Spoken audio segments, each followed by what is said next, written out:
Welcome back to the channel, man. It's been a minute. I took a week off to handle some things, but we back and we about to get into a real good story of how I almost got banned from the mall. So this story was in high school. It had to be about junior. I think it was junior year. It was either junior or senior year. It was one of those years. And for some reason, we in high school, the mall's a hot spot. We decided to all go to the mall and just hang out and chill. So while we're in the mall, we meet another group of kids that also go to our school. So we're all chilling, we're walking around the mall, we hanging out. And I think this was a Friday. So, any high schooler knows that the mall on a Friday is a hot spot. It's going to be packed, it's going to be kids, it's going to be niggas from other schools. It is just going to be an overall lit environment, and it's going to be packed as fuck. Now, here's the thing.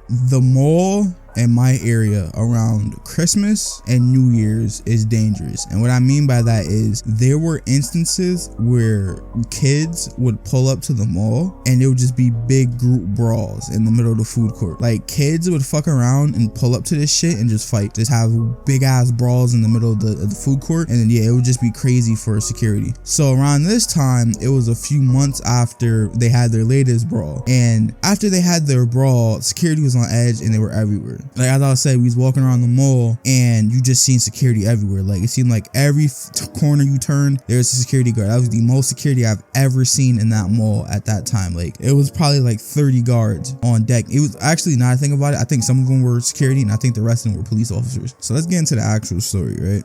So while we chilling in this mall, we randomly decide to go into Sears. And while we're in Sears, we're just chilling. And one of the boys that is with us, he's known for being a little delinquent, you feel me? But he cool, and he said, yo, let's play manhunt, right? So the Sears in the mall, I don't know if there's Sears in other malls, I don't really know how other malls are structured, but the Sears in other malls, or in this mall, my fault, is huge. It's like 3 floors and it's big as shit. Like, it's a big ass store, right? So we know this, and we basically come down and we choose who's gonna be the person hunting. So might I add, I forgot to add this in, I think we were like 15 deep. It was 15 of us, 15 juniors in high school in this store chilling. And what we didn't know was that this store had undercover security. They had security guards in the shit, and we didn't know that before we started. So we're gonna get into the fun shit with this story, right? So we figure out who's it, and I think he gave us like a minute, I think 30 seconds or some shit to run away, and hide. And so we all stay in groups for the most part, and we're in the baby section of Sears. So it's like a bunch of strollers, and right in the middle of Sears, there's a like in the middle of that baby section, there was a cash register, because for some reason Sears always had their cash registers in the middle of the thing, which was mad fucking weird in my opinion. But so tell me why the dude who was it wasn't a small dude. He's probably like maybe like 5'10", maybe about a clean 250 260 pounds, and we're all walking, we're just chilling, we're acting like regular civilians. Wow. But as soon as we seen the dude who's it, we book it. And we had I think we had a text message, or we would call each other to see who's it, because we wouldn't know who's it. So we're just chilling, walking around, just acting like regular civilians. And then we're near the cash register, and we turn to our left and we see the dude who's it. And when I tell you, this big motherfucker starts booking from one side of the store to the other. Like, you can see him and you can hear him, you can feel him run across the store to try to get us. And we all just start tucking, and every single white person in the store and the people behind the cash register looked with so much concern as we all just started running away as this nigga looked at us. And it was probably one of the funniest things I've ever witnessed in my life. Like, bro, the ground was fucking shaking as this man ran across the store. Like, it was crazy. So at that point, everyone in the store knew they didn't know what we were doing, but they just knew that we were tripping and that we were chasing each other around the store. So it gets to a point to where we're in the store for like 30 40 minutes. We're in the store for almost an hour actually, and we're just chasing each other around. Like, and it got to the point to where niggas started knocking shit over, and that's when it's like, we're wilding.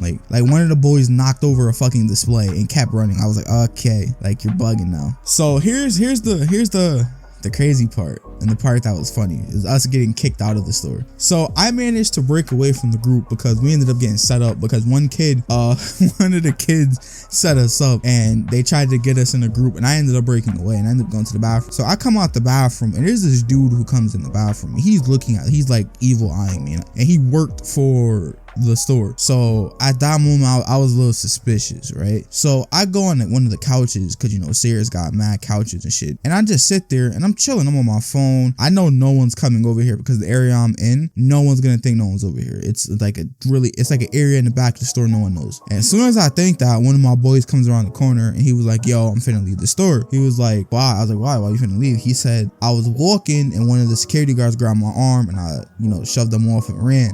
I said, okay, so now security is on to us. So as me and him are about to leave, I see one of my boys also running, and he just bolts out the store and just keeps booking. And it was a security guard right there. And then as soon as he like stopped running after my boy because he can't go after him anymore because he's out the store, he looks at us and he said, hey, y'all stop. So then we start bucking and we run out the store. And then we had to call everyone, was like, yo, security's on to us. If they catch you, you're tough. You gotta, you know, avoid them, get the fuck out the store. So everyone like bolts out the store and we wait for him in the middle of the mall. And at that point, I think mall security was on to us too, because there was store security and then there was mall security. And I think at that point, both of them were on to us, because every time we'd walk past a security guard, they would evil eye us, to the point to where I think one of them was following me because I was walking with another group of friends, like the same group but a different group, and then it was the other group who also went to a different store and we was gonna move to a different store. But I feel like the security was following us because every time I would like turn around, I felt like someone was watching me and I still seen the same security guard behind me. So I was like, yeah, this motherfucker is watching me. So yeah, to keep it even longer story shut, I didn't go to that mall. I said shut, I meant short. I didn't go to that mall for a few months because like one of my boys went back and he said the security was on his ass the entire time. So they had their eye on us. I think they had pictures of us and shit. I don't know what they thought we were doing, but they were tripping. But yeah, that's a story. And if you sat here and listened to this whole entire thing, I appreciate it. Like, you really the real MVP. Like, you're a GOAT, bro. But if you listen to this, I hope you enjoyed it. And please leave a like, a comment, and subscribe. I work hard in these videos. It's actually it's hard as hell to remember some of these shits, but when I do remember them, I'm gonna tell them. So yeah, thank you for that. Please leave a like, comment, subscribe, and I hope you have a wonderful day, man. Peace.